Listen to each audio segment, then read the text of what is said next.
This video is sponsored by World of Tanks. Jeddah is the financial center of Saudi Arabia. It's an important port city of 4 million and a major destination for religious pilgrims. Jeddah has a modern downtown, skyscrapers, great landmarks, huge malls, and the world's tallest flagpole. What it did not have until recently is a proper sewage system. Raw sewage just accumulated in underground cesspools to be transported by poop trucks and dumped into the Buraiman Lake, which was, quite simply, a lake of raw sewage, receiving 1,500 to 2,000 poop trucks per day. The sewage leaked into the natural water aquifers, poisoning the city's drinking water. As the lake constantly increased in size, environmentalists were warning about a possible overflow, threatening to flood Jeddah with a massive tsunami of poo. During a 2009 flood, it almost did in fact. Afterwards, the Saudi king ordered the lake to be drained after 25 years and set up proper sewage treatment. After building a sewage system, Saudi Arabia is ready to proceed to the next logical step, a giant, cube-shaped, super tall golden skyscraper. It's called the Mukaab and it's the size of 20 Empire State Buildings put together. It will be the centerpiece of Riyadh's new downtown, New Murabba, which is about 1/3 the size of Manhattan. But beyond being stupid ideas, the Mukaab and the New Murabba are also a warning to humanity that we are headed towards a dark future, a dystopian nightmare, so far with no alternative in sight, one that will affect you regardless of where you live. The future is here, and it's real. Let me explain, but first I'd like to thank World of Tanks for sponsoring today's video. I've been playing this game for about a decade now, which means I can honestly recommend it. It's a free-to-play online multiplayer game where two teams of players shoot each other with light tanks, medium tanks, heavy tanks, tank destroyers, and everyone's favorite, self-propelled guns. After a decade of playing, sometimes instead of shooting at enemies, I simply fly at them, turning my tank into a 40-ton loitering munition for but a few seconds. So far results are mixed, but fun. There are multiple ways of playing this game, depending on your preference. Tank destroyers are your choice if you like sniping from cover. Get some light tanks if you like outmaneuvering your enemy at insane speeds. Heavy tanks if you prefer to churn forward, demolishing everything in front of you. As for medium tanks, just good luck, I can't help you. And there are also self-propelled guns if you especially dislike the enemy team. Click the link in the description and sign up for World of Tanks using the code TANKMANIA and you'll get a Tier 5 Excelsior tank, 250,000 credits, 7 days of premium, and 3 rental tanks for 10 bells each. These benefits are available to new players only. Thanks again for World of Tanks for sponsoring today's video. And now, let's continue with the program.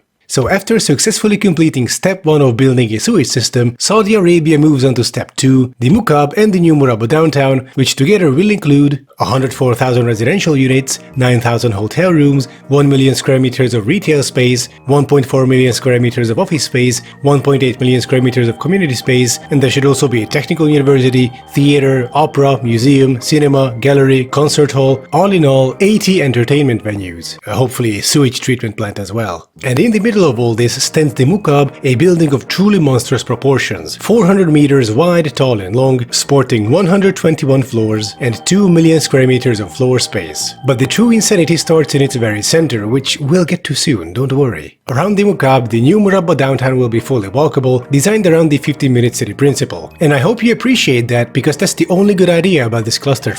So what are the problems with the Mukaab? Let's go over them.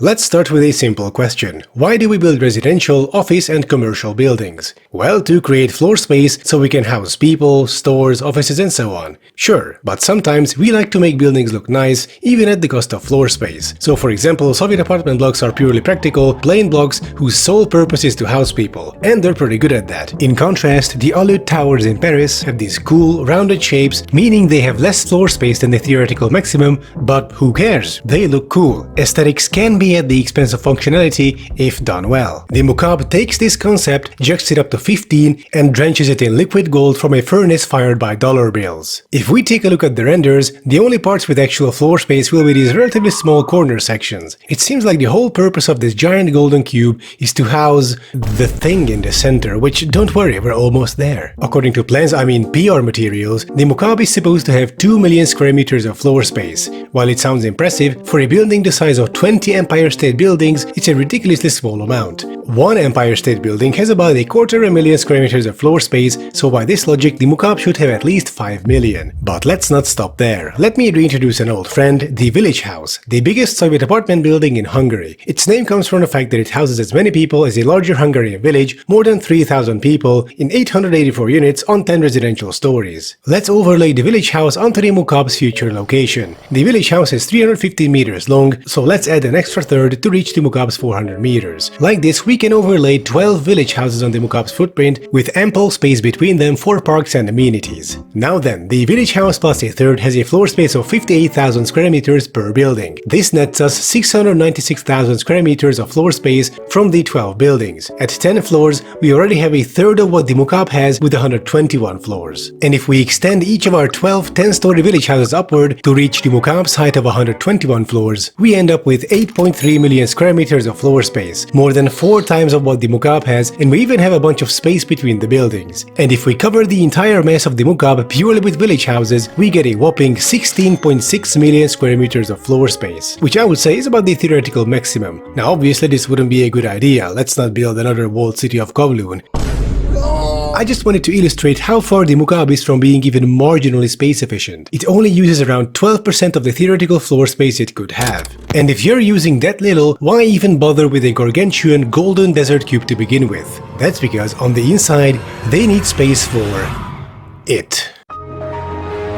The inside of the Mukaab will be hollow with a giant retail spire in the middle, basically a skyscraper within a skyscraper, and a dome that encompasses it, which is also a giant screen with holograms where they'll put up all sorts of immersive environments for the visitors' entertainment. And I mean, this has to be one of the stupidest, most absurd and wasteful ideas I've ever heard. So how do they plan on running this thing? If we take a look at this render, the screen will be about 300 meters in diameter. Let's also assume it's 300 meters tall. It is then put together from a 150 meter tall, 150 meter radius hollow cylinder plus a 150 meter radius hemisphere. The internal surface area of both the hemisphere and the cylinder are 141,372 square meters each, so in total we have 282,744 square meters of screen. They promise stuff like holograms, but I think the base will be an LED wall with maybe some coated glass screens in front of them where they can project additional stuff. So about that LED wall, let's take some average, heavy-duty, large-scale, modular LED screens that consume about 250 watts per square meter on average. This would mean the power required to run the gigantic screen inside the Mukaab would be around 70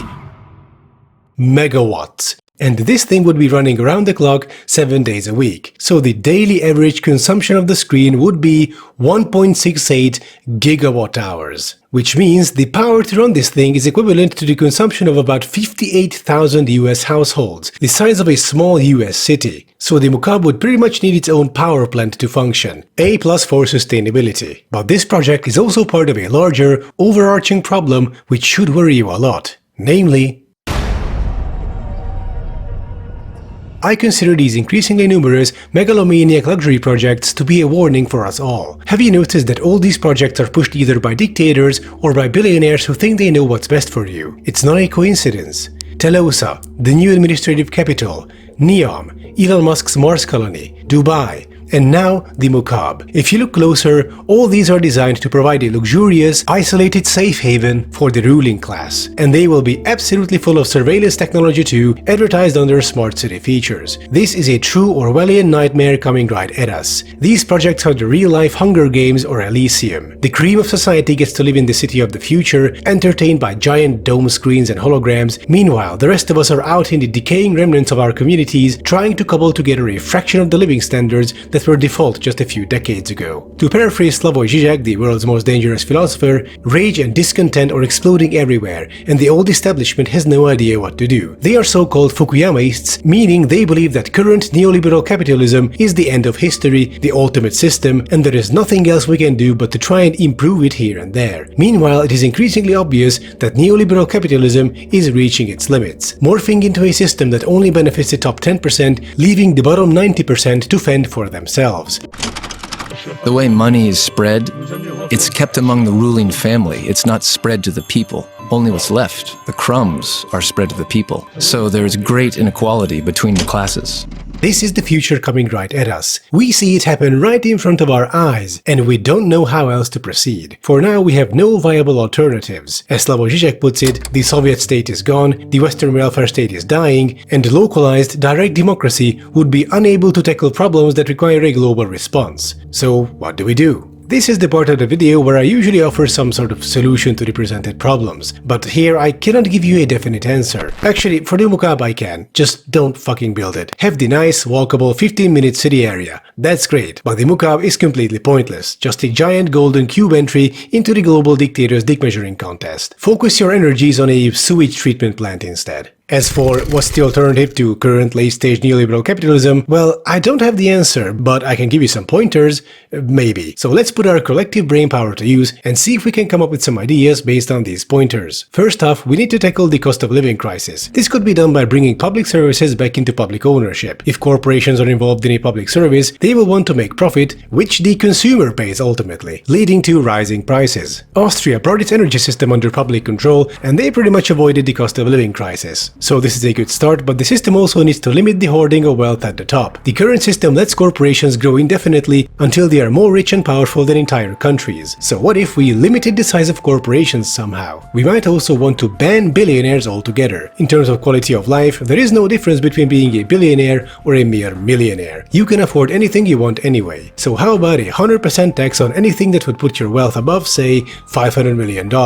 Something like that. The system also needs to be able to tackle global problems like the climate crisis. Here we could have something like the European Union has, a common fund all countries contribute to proportional to their economies, which is then used for projects that serve the common interest. So we could have this global climate fund, which is used to tackle the largest environmental issues in participating countries. These are some of my basic ideas about how we could meaningfully change our current system. Feel free to take them, and if you're a member of a political party, I encourage you to annoy people with them at your next party meeting. And if you disagree, I'll be interested to hear your ideas as to how we can avoid the world of Hunger Games or Elysium. Thank you for watching, and if you like my content, feel free to join my Patreon. I post pictures of my cats there every Saturday. And I'll be seeing you next time.